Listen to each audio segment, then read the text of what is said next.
यानी एक्सरसाइज 6 पर। एक्सरसाइज 6 में क्या है, कोई आसान सा क्वेश्चन, उसको जानने से पहले हम थोड़ा वो कॉन्सेप्ट ले लें। कॉन्सेप्ट क्या होता है, या फिर ज्योमेट्री का जो सबसे बेसिक चीज है, यानी पॉइंट से लेकर लाइन सेगमेंट जो भी है, यानी बिंदु, रेखाखंड, रेखा हो गया, ठीक है। तो इस सबका मतलब हम समझे। जैसे बिंदु हो गया, इसका मतलब, इस सबका मतलब क्या होता है, ठीक है। ज्योमेट्री में किसी के ऊपर पड़ गया या सिर्फ ऐसे, इसका मतलब क्या होता है बाबू, ठीक है। तो बिंदु का मतलब जानते हैं हम क्या होता है बाबू, एक बिंदु है, ठीक है। बिंदु का मतलब है कि यहाँ से कोई भी रे खींचे या तो कोई किरण खींचे, इसमें अनगिनत रे या किरण खींच सकते हैं, इसलिए हम बिंदु का, ठीक है। कोई एक पॉइंट है या बिंदु से हम क्या कर सकते हैं, उसमें अनगिनत रे खींच सकते हैं, अनगिनत हम रेखा खींच सकते हैं, ठीक है बाबू। चलिए, अब इसका मतलब क्या हो जाता है, इसका यदि हम यहाँ पर ए बी लिख लें, ठीक है, और ए बी दे दिया, ऊपर ए एरो है, इसका मतलब क्या है, वो लाइन जो है ए से चलती है, ठीक है, और बी तक जाती है, ठीक है। क्या कहता है वह, ए से चलती है और बी तक जाती है, ठीक है। और इस लाइन को कहने का मतलब क्या होता है कि ये जो बी जो लाइन है, इसको हम आगे तक बढ़ा सकते हैं, ठीक है। जिस तरफ एरो रहेगा उसे हम आगे तक बढ़ा सकते हैं, मगर और जिसके तरफ डॉट रहेगा उसे हम आगे इधर हम बढ़ा नहीं सकते, ठीक है। इसका मतलब ये हो गया, ठीक है। इसे हम क्या कहते हैं बाबू, इसे हम किरण कहते हैं, ठीक है बाबू। चलिए, अब इस पर आते हैं, इसको हम क्या करेंगे, यदि कोई भी लाइन के यदि दोनों तरफ एरो है, ठीक है, तो इसका मतलब क्या हो जाएगा, इस लाइन को इधर भी हम बढ़ा सकते हैं, इस लाइन को हम इधर भी बढ़ा सकते हैं, ठीक है। तो ये तो क्या हो गया बाबू, किरण हो गया, यानी रे हो गया। ये क्या हो जाएगा, लाइन हो जाएगा, लाइन या रेखा, ठीक है बाबू। चलिए, इसे हम इधर भी बढ़ा सकते हैं, इधर भी बढ़ा सकते हैं, कोई भी दोनों तरफ हम इसे लाइन को बढ़ा सकते हैं, ठीक है। चलिए, अब आते हैं रेखाखंड पर। रेखाखंड क्या होता है बाबू, कि कोई दो लाइन है, क्या है, कोई एक लाइन है, वो लाइन के बीच में से उठाया हुआ पार्ट हम रेखाखंड कहते हैं, ठीक है। यानी रेखा के बीच पार्ट से कोई बिंदु उठा दिया गया, उसे हम क्या कहते हैं, रेखाखंड कहते हैं, ठीक है। इसे भी न हम इधर बढ़ा सकते हैं, न हम इधर बढ़ा सकते हैं, ठीक है। किसी भी लाइन को हम कब आगे में, जिसके तरह आगे एरो लगा हुआ, उसे ही हम आगे बढ़ा सकते हैं, ठीक है। चलिए, अब आते हैं एक्सरसाइज।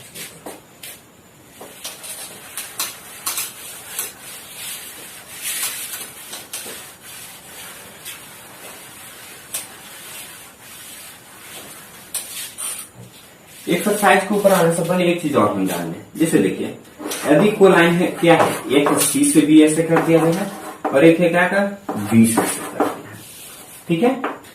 तो सी से बी और एक है बी से सी, इसका मतलब क्या है, कोई एक लाइन है जो सी से चलती है, बी तक फिनिश होती है, बी से आगे बढ़ती है, ठीक है। यदि बीसी कह रहे थे, बीसी को कहने का मतलब क्या हो जाएगा कि कोई लाइन बी से चलती है और सी तक फिनिश होती है, ठीक है। यदि हम चाहें, यदि कोई एरो लगा हुआ है, यानी रेल लगा है, के साइन लगा है, तो यदि हम सीबी के जगह बीसी के टर्म लिखे, तब हम कैसे लिखेंगे, एक तो बीसी लिख देंगे और क्या कर देंगे, एरो इधर से ला देंगे, ठीक है बाबू। चलिए, अब तो क्या हो जाएगा, यहां भी सी से बी, यहां भी सी से B, okay.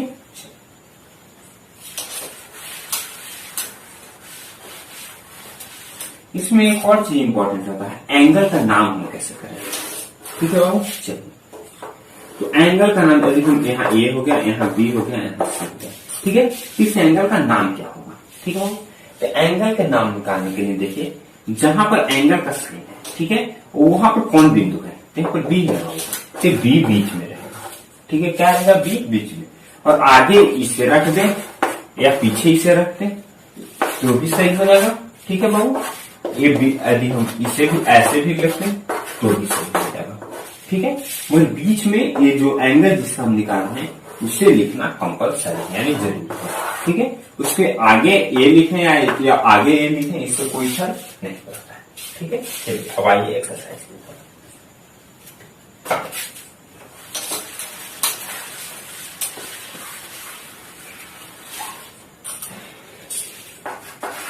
Question number first,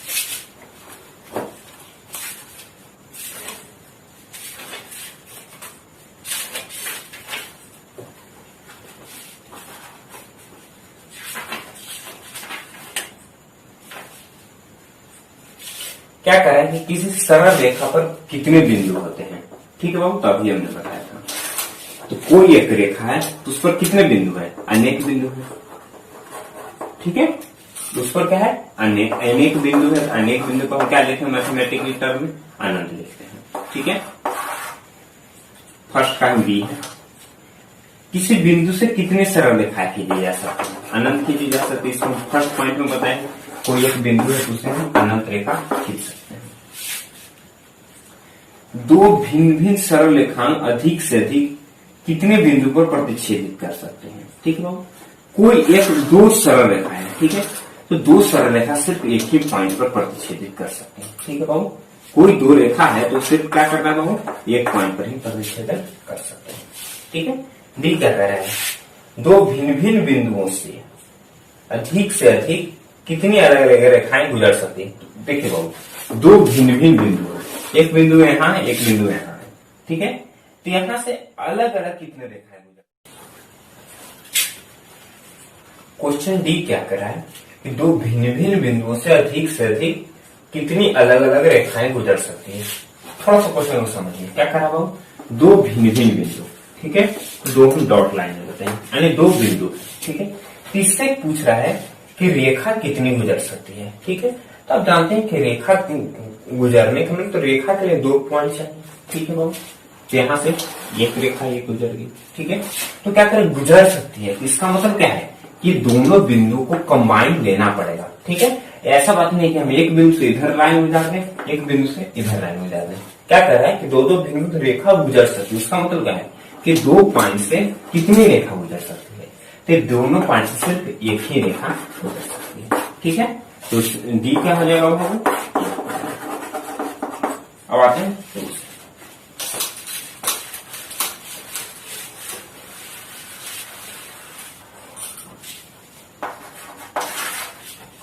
question number 2 क्या कर रहा है कि दो दिए गए बिंदुओं ए और बी से रेखाखंड निर्धारित होती है।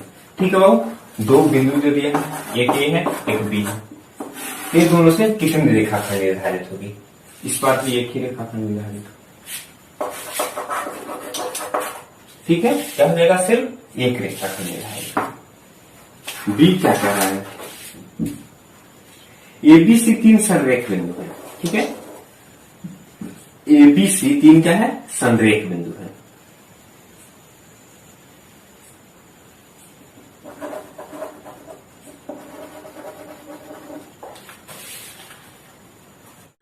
तो क्या कह रहा है कि तीन संरेख बिंदु है। ठीक है, मतलब क्या है कि तीनों एक ही लाइन में है। ठीक है, इससे पूछ रहा है कि रेखाखंड कितने बनेगी। ठीक है, सबसे पहले नाम लेते हैं ए बी सी। तो रेखाखंड क्या है, एक तो हो जाएगा बी सी। ठीक है, दूसरा क्या हो जाएगा ए बी, तीसरा क्या हो जाएगा ए सी। ठीक है, तो क्या हो जाएगा, तीन निर्धारित। कैसे कैसे, एक हो जाएगा बी सी, एक हो जाएगा ए बी, तीसरा क्या हो जाएगा ए सी। ठीक है, अब आते हैं सी पर। यदि बी रेखाखंड एसी का आंतरिक बिंदु है,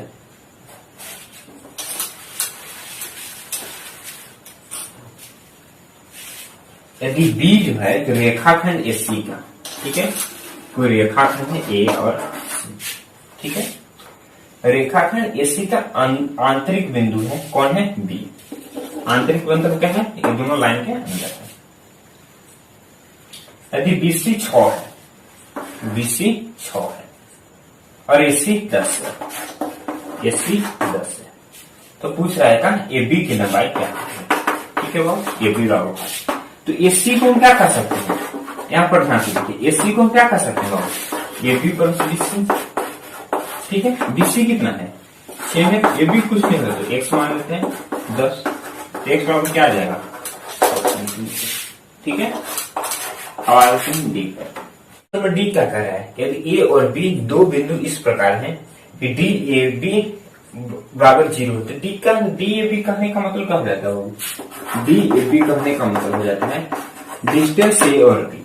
ठीक है, तो क्या करेंगे, डिस्टेंस ए और बी दोनों क्या है, 0 है। ठीक है, तो क्या हो जाएगा, रेखा क्या हो जाएगी, रेखा ने कहा गया, हाँ ए और बी क्या हो जाएंगे, तो ए और बी संपातिक हो जाएंगे, बराबर हो जाएंगे, जो कहिए समान हो जाएंगे। ठीक है, कुछ भी कर सकते हैं। ई क्या है, सरल रेखाएं एल और एम समांतर हो गए, यदि दोनों में उभयनिष्ठ बिंदुओं की संख्या हो। क्या कर रहा है, इसको मिटाते हैं।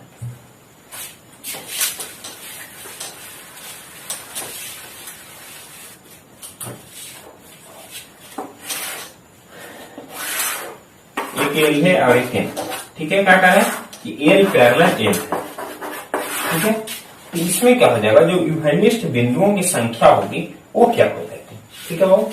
तो उभयनिष्ठ बिंदु कहने का मतलब क्या हो जाता है कि ये जो इन दोनों में कोई जो बिंदु होगी वो समान होगी, मतलब क्या कि दोनों में प्रेजेंट हो, ठीक है बाबू।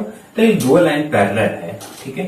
तो इनमें से कोई बिंदु प्रेजेंट होगा जो दोनों में है। एक बिंदु यहाँ है, वही बिंदु यहाँ पर भी हो, ये पॉसिबल ही नहीं है, ठीक है। ये क्या हो जाएगा, जीरो।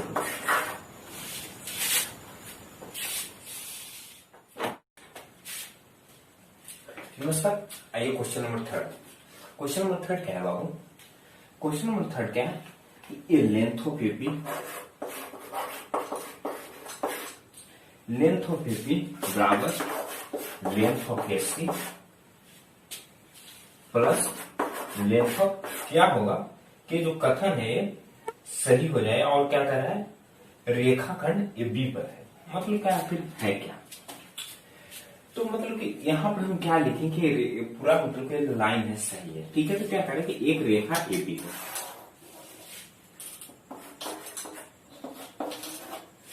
ठीक है बाबू। ये क्या है, एक रेखा ए बी है, ठीक है। तो एपी है तो उस पर हम क्या करें कि एक एसपी है, ठीक है। तो और एसपी प्लस तो कोई एक लाइन होगा बाबू, ठीक है। तो कोई एक रेखा होगा जिसके दोनों का योग क्या होगा, एपी के बराबर होगा, ठीक है। तो पहले ए से सी यहाँ पे पॉइंट कर लेते हैं, ठीक है। तो एसपी हो गया, तो एबी क्या हो जाएगा बाबू, एसपी प्लस बीसी बराबर एबी होगा, जाए कि नहीं होगा, बिल्कुल हो जाएगा। इसमें हम यहाँ पर हम क्या लिख देंगे, बीसी लिख देंगे, ठीक है। बीसी प्लस एससी बराबर एबी हो जाएगा, ओके। चलिए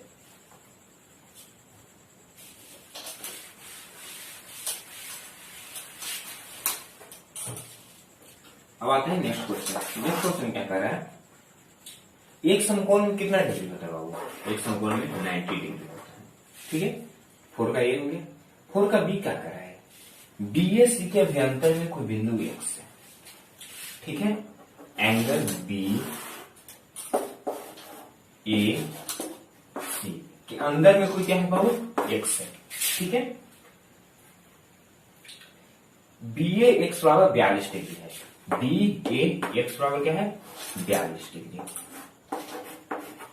हाँ देखिए बी ए एक्स कितना है, 42 डिग्री। अब बी ए सी 70 है, बी ए सी 70 डिग्री है, ये पूरा क्या है, 70 डिग्री। तो एक्स ए सी की माप पूछा है, क्या बाबू, एक्स ए सी मतलब ये एंगल पूछा है, ठीक है। तो बी ए सी को क्या कर सकते हैं, एंगल बी ए सी बराबर क्या हो जाएगा, बी ए एक्स प्लस क्या हो जाएगा, एक्स ए सी, एक्स देख लीजिए ये पूरा एंगल हम कर सकते हैं, यहां से यहां और यहां से यहां के बीच, ओके। चलिए तो b a x plus x s c हो गया, ठीक है। तो ये क्या हो जाएगा, तो बी ए सी कितना है, 70 डिग्री ना, और बी एक्स कितना है, 42 डिग्री, ये तो हमें निकालना है, ठीक है। एंगल एक्स ए सी क्या हो जाएगा, 28 डिग्री, ठीक है बाबू। तो 4 का बी क्या आ जाएगा, 28 डिग्री।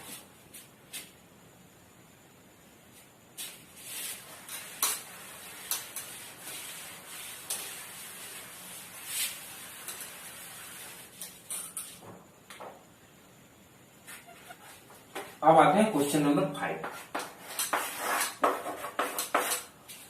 क्वेश्चन नंबर 5 क्या कह रहा है, 1 डिग्री वाले कोण का पूरा कोण क्या होगा, संपूरक कोण क्या होगा, ठीक है। तो पूरा कोण क्या होता है बाबू, पूरा कोण 90 डिग्री होता है, संपूरक क्या होता है 180 डिग्री, ठीक है। चलिए तो क्या कह रहा है, 1 डिग्री वाले कोण का पूरा कोण क्या होगा, ठीक है। तो 1 डिग्री वाले का क्या हो जाएगा, 90 माइनस 60, ठीक है। क्या यदि दो एंगल को हम ऐड करें वो आ जाएगा क्या, 90 डिग्री। तो एक एंगल पहले से हमने क्या दे दिया है, एक्स ने दे दिया है बाबू, ठीक है। और सेकंड एंगल से हमें निकालना है, तो कुछ नहीं बाई मान लेते हैं, दोनों का योग क्या होगा 90 डिग्री अभी हम बताए पूरा कोण का 90, ठीक है। तो बाई बराबर क्या आ जाएगा 90 माइनस, बाई में किसको मान लेते हैं दूसरे कोण को ना, 90 माइनस से काट, ठीक है। उसी तरह से समपूरक कोण भी हो जाएगा, तो समपूरक कोण क्या हो जाएगा 180 माइनस 180 माइनस एक्स, ठीक है। वो कैसे होगा एक्स प्लस बाई बराबर 180, तो बाई बराबर 180 माइनस एक्स, ठीक है बाबू।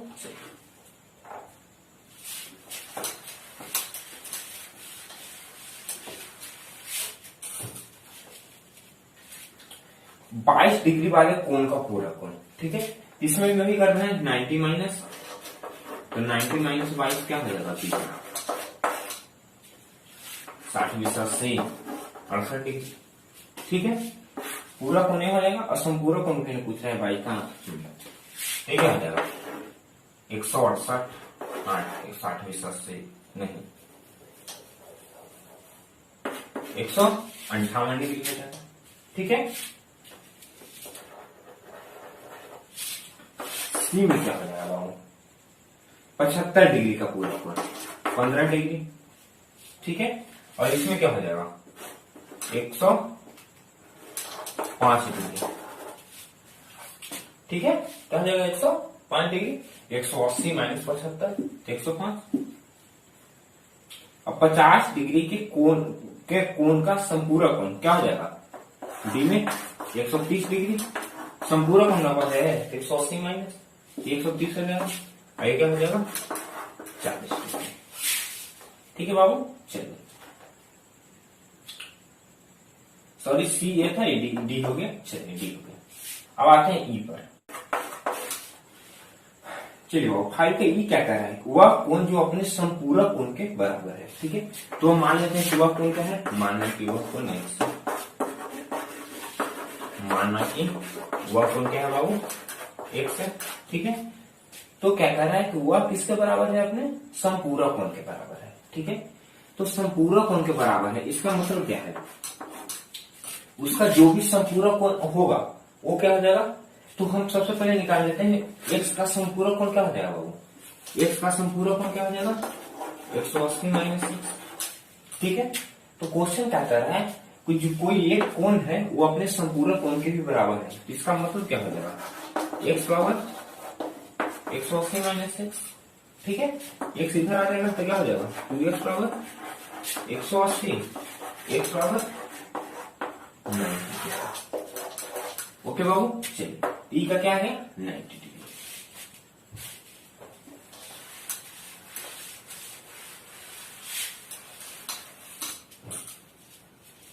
अब आते हैं एफ पर, एफ क्या कर रहा है, यदि दो पूरा कोण आपस में समान हो तो प्रत्येक कोण, वही सेम क्वेश्चन, यदि दो पूरा कोण आपस में समान हो तो मान लेते हैं कि वह कोण एक्स है, तो दूसरा पूरा कोण क्या हो जाएगा 90 माइनस एक्स, ठीक है।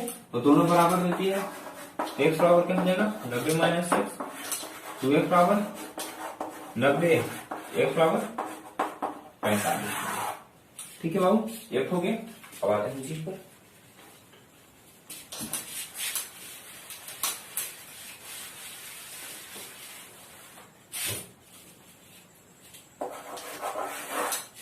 जी क्या कह रहा है, वह कोण अपने संपूरक कोण का दुगुना है, ठीक है।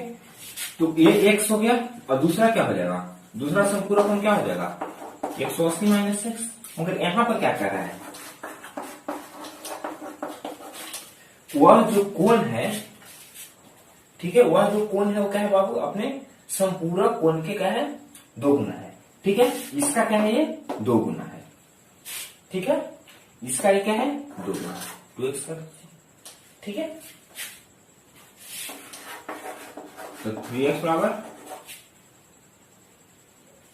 180, x बराबर 60 डिग्री, ठीक है। तो पूछ क्या रहा है, वह कोण जो अपने संपूरक कोण का दोगुना है, ठीक है। ये तो वह कोण आ गया बाबू, ठीक है। दोगुना तो दूसरा कोण है, तो दोगुना कोण है ये ना, ठीक है। दोगुना ये है 180 माइनस एक्स क्या हो जाएगा ये 120, निकालना यहां पर है क्या है जो दोगुना है, ठीक है। एच पर आता है,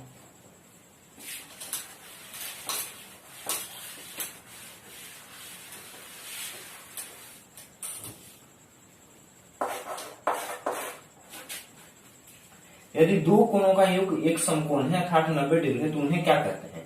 यदि दो कोणों का योग क्या है बाबू 90 डिग्री है तो इसका मतलब क्या है, वह क्या है पूरा कोण है। अभी तो हम लोग याद कर लेते हैं। एक्स का हो गया आंसर है। यदि दो कोणों का एक दो समकोण है अर्थात 180 डिग्री तो क्या है संपूरक कोण है।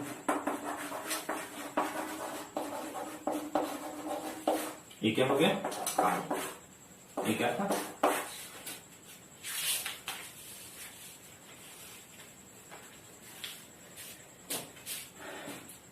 ये क्या कर रहे हैं 180 डिग्री से अधिक लेकिन 360 डिग्री के कम के कोण को पूर्ण कोण कहते हैं। इसे लैंग्वेज अपना समझिएगा, तो रट्टा मारने का चीज है। 120 डिग्री के संपूरक कोण की माप क्या होती है? ठीक है, तो संपूरक कोण क्या होता है? दो कोणों का योग। एक कोण क्या ले लिया है 120 डिग्री ना, दूसरा कोण को हम एक्स मान लेते हैं। एक्स का क्या हो जाएगा 60 डिग्री। ये क्या है बाबू? आइए ठीक,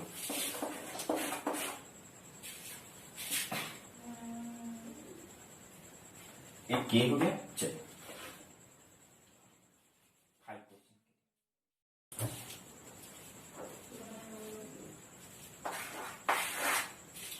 आइए बाबू क्वेश्चन नंबर 6 पर। क्वेश्चन नंबर 6 क्या है? एक कोण की माप अपने पूरक कोण की माप की दो गुना है, तो इस कोण की माप और इसके संपूरक कोण की माप ज्ञात करें। ठीक है, एक कोण की माप है जो क्या कर रहा है अपने पूरक की माप की दो गुनी। तो मान लेते हैं कि माना कि वह कोण x है।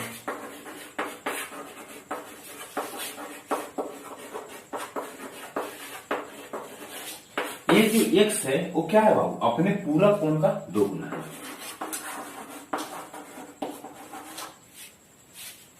ये इसका ये क्या है दो गुना है। ठीक है,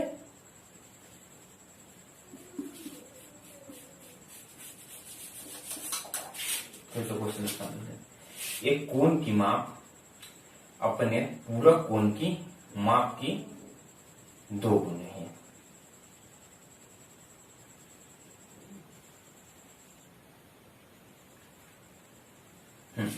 तो जो x है बाबू क्या है इसके दो गुने है। ठीक है, x क्या है इसके दो गुने। तो x बराबर क्या हो जाएगा 180 माइनस 2x, 2x इधर चला आएगा, 3x बराबर 180।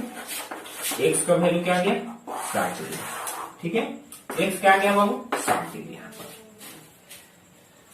अब पुनः क्या करें और इस कोण की माप और इसके संपूरक कोण की भी माप ज्ञात करें। ठीक है, तो एक कोण क्या आ गया 60 डिग्री ना, और इसी का हमें क्या ज्ञात करना है संपूरक कोण। तो संपूरक कोण क्या होता है 180 डिग्री माइनस x। ठीक है 60 में 180 माइनस 60 क्या हो जाएगा 120 डिग्री। ठीक है, x का वैल्यू 60 हो गया और संपूरक कोण इसका क्या हो जाएगा 120।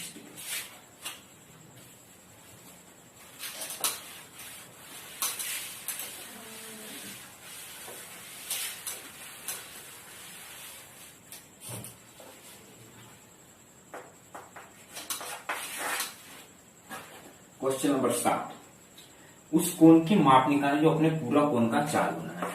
माना कि वह कोण x है।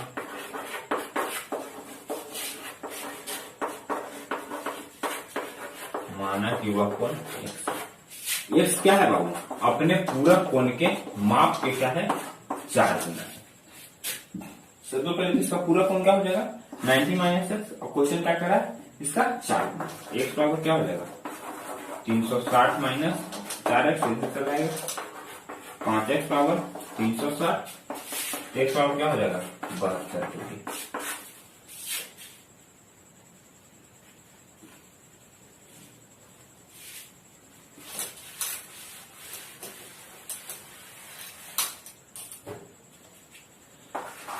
क्वेश्चन नंबर 8, उस कोण की माप क्या आती है जो अपने पूरक की माप से 20 डिग्री अधिक है। माना कि वह कोण x है, इसका पूरा क्या हो जाएगा 90 माइनस x। अपने पूरा कोण की माप से क्या कर रहा है 20 डिग्री ज्यादा है। ठीक है, तो x और क्या हो जाएगा 90, 110 में हो जाएगा बाबू माइनस x। देख लीजिए x इधर आ जाएगा 2x बराबर 110, x बराबर 55 डिग्री। ठीक है, चलिए अभी और है।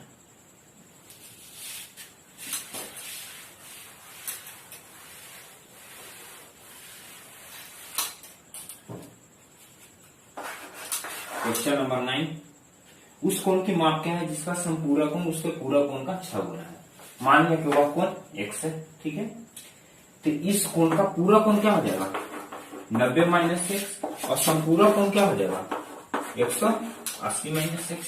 अब आगे क्या कर रहा है कि जिसका संपूरा कोण जो है उसके पूरा कोण के 6 गुना है। तो संपूरा कोण नहीं है ना, पूरा कोण है, ये क्या है इसके 6 गुना। ठीक है, x का वैल्यू निकाल दीजिए। 90 से 540 माइनस 6x बराबर 180 माइनस x।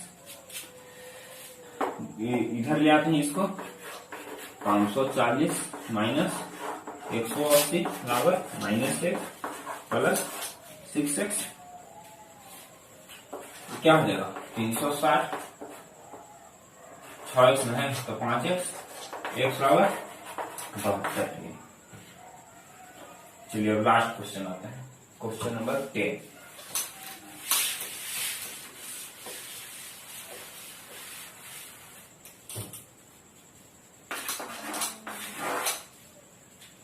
उस कोण की माप निकालना है जिसका पूरा कोण और संपूरा कोण का योग 120 डिग्री है। तो इसका पूरा कोण क्या हो जाएगा बाबू 90 माइनस एक्स, और इसका संपूरा कोण क्या हो जाएगा 180 माइनस एक्स।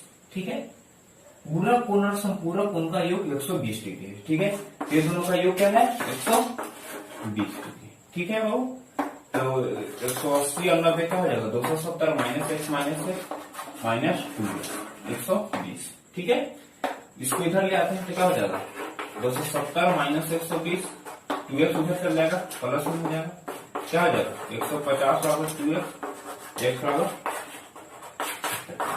यही क्वेश्चन था और कुछ तो था नहीं। ओके, चलिए इस क्वेश्चन में इस चैप्टर में पूरा 6 में सिर्फ 2 ही बात याद रखना है, क्या कि पूरा कोण क्या होता है संपूरा।